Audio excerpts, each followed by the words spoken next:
کی نظر نہ پڑے. تو ایک مالک کے نزدیک بکری کی جتنی عزت ہے اس سے کروڑوں درجہ زیادہ ہمارے یہاں بیٹی کی عزت. توجہ آپ کی. ہمارے یہاں اب آپ کہیں گے بیٹی کی کیوں اتنی عزت ہے؟ میں نے کہا اس لیے اتنی عزت ہے کہ ہمارے یہاں بیٹی کا روپ معمولی روپ نہیں ہے. بیٹی کا روپ سیدہ طیبہ طاہرہ خاتون جنت فاطمۃ الزہرا کا روپ ہے. اور وہ ایسا روپ ہے کہ جس کے لیے پوری کائنات کھڑی ہوتی ہے. جب وہ شہزادی نبی سے ملنے آتی ہے تو میرا نبی ان کے استقبال کے لیے کھڑا ہوتا ہے. بیٹی یہ ہے. اوروں کی یہاں بیٹی کیا ہے مجھے نہیں پتا.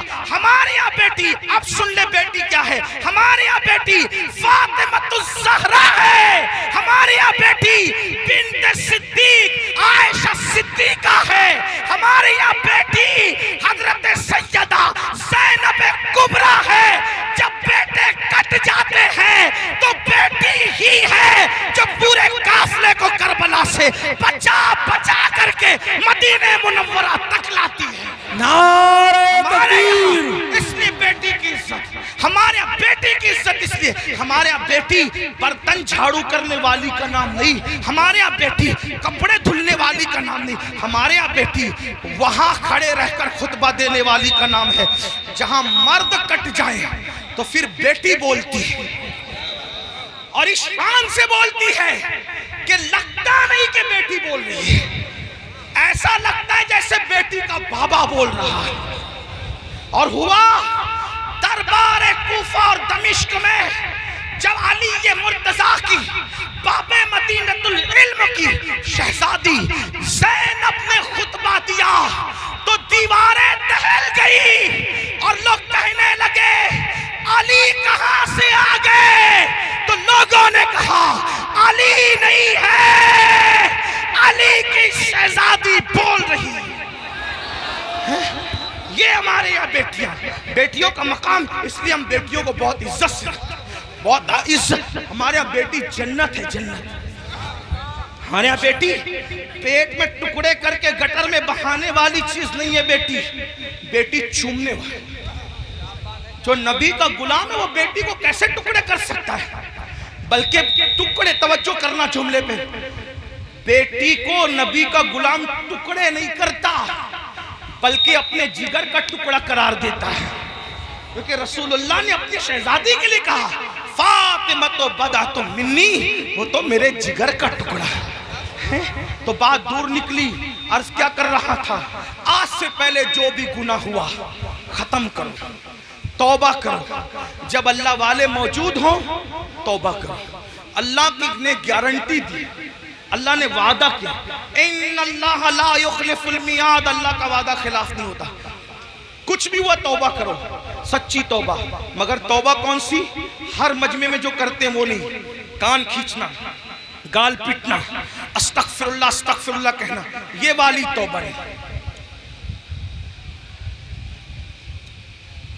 یہ غیر تربیت یافتہ پولیس ہے, ان سے میری ہاتھ جوڑ کے گزارش ہے, اللہ والو ہٹ جاؤ وہاں سے.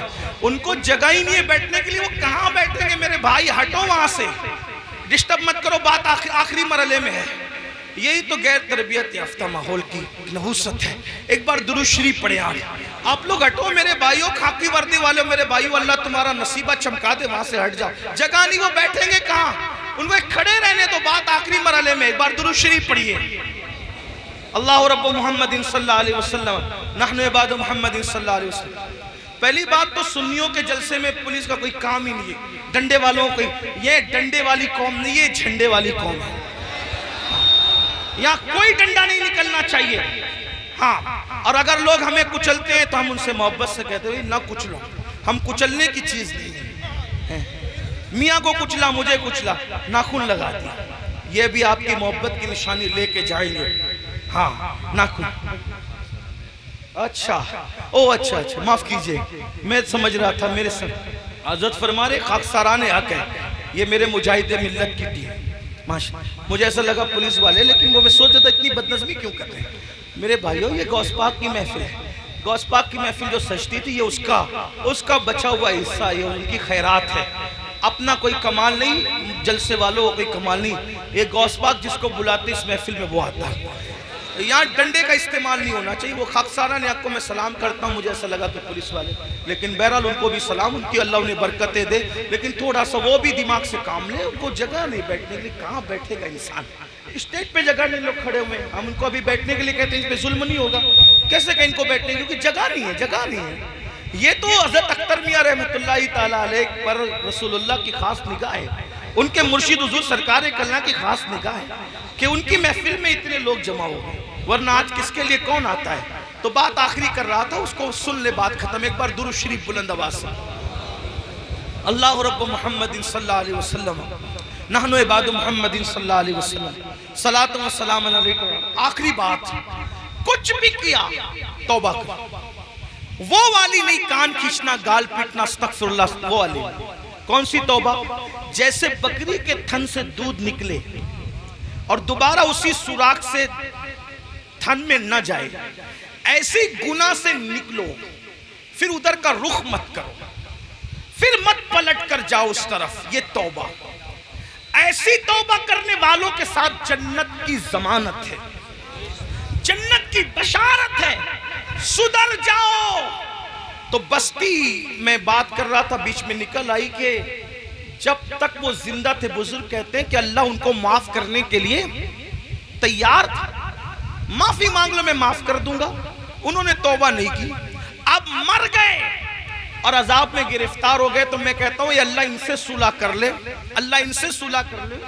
لیکن اب جب عذاب میں گرفتار ہو گئے تو اب اللہ ان سے صلح کرنے کو تیار، یہ اللہ سے صلح کرنا چاہتے لیکن اللہ ان سے صلح کرنے تیار، اس لیے مرنے سے پہلے توبہ کر لو۔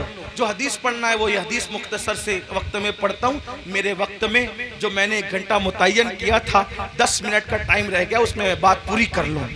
حدیث پاک کا مفہوم ہے، کئی کتابوں کے اندر یہ حدیث ہے جس کو فقیہ ابو اللیث سمرقندی نے لکھا، علامہ ابن الجوزی نے لکھا، میں وہاں سے بطور مفہوم پڑھ رہا ہوں۔ سیدنا فاروق اعظم ایک مرتبہ رسول اللہ صلی اللہ علیہ وسلم کے دربار میں آ رہے تھے، حاضری دے رہے تھے، دروازے پہ کیا دیکھا؟ ایک جوان ہے، خوبصورت جوان، جو کھانک اٹھاتا ہے اپنے سر پہ ڈالتا ہے، کھانک اٹھاتا ہے اپنے سر پہ ڈالتا ہے، روتا ہے، بلکتا ہے، آہیں بھرتا ہے۔ فاروق اعظم نے فرمایا رسول اللہ کی چوکھٹ پر یہ کام تم کر رہے ہو، کھانک اٹھا کے سر پہ ڈالتے ہو، روتے ہو، بلکتے ہو، آہیں بھرتے ہو، بات کیا ہے؟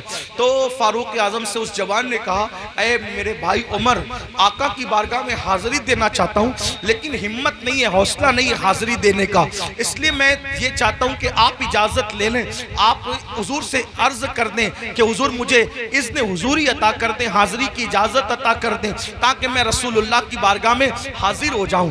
تو آقا علیہ السلام سے فاروق اعظم نے عرض کی، آقا میرے ماں باپ آپ پہ قربان یا رسول اللہ، ایک جوان ہے چوکھٹ پہ بیٹھا ہے، سر پہ خاک ڈال رہا ہے آقا، اور وہ آپ کی بارگاہ میں حاضری دینا چاہتا ہے، یا رسول اللہ اگر آپ اجازت دے دیں تو وہ حاضر ہو جائیں۔ وہ جوان آ گیا، اب دھیان سے سننا، غور سے سننا، وہ جوان آیا، آنکھیں جھکی ہوئی تھی، آنکھوں سے آنسو بہ رہے تھے، مسلسل ٹپ ٹپ آنسو ٹپک رہے تھے، ندامت اور شرمندگی چہرے سے ظاہر تھی، سر جھکا ہوا تھا۔ آقا نے فرمایا اے جوان کیا ہوا؟ اس جوان نے عرض کیا، یا رسول اللہ اتنی عرضی لے کر آیا ہوں کہ آپ میرے لیے دعا کر دیں کہ اللہ میری مغفرت کر دے، اللہ مجھے معاف کر دے، اللہ میری بخشش فرما دے۔ آقا نے فرمایا کیا ہوا؟ عرض کی آقا مجھ سے بہت بڑا جرم ہو گیا ہے، مجھ سے بہت بڑا گناہ ہو گیا ہے، میں بہت بڑا پاپی ہوں آقا میرے لیے دعا فرما دے۔ میرے کریم آقا نے فرمایا کیا گناہ ہوا یہ تو بتاؤ۔ اس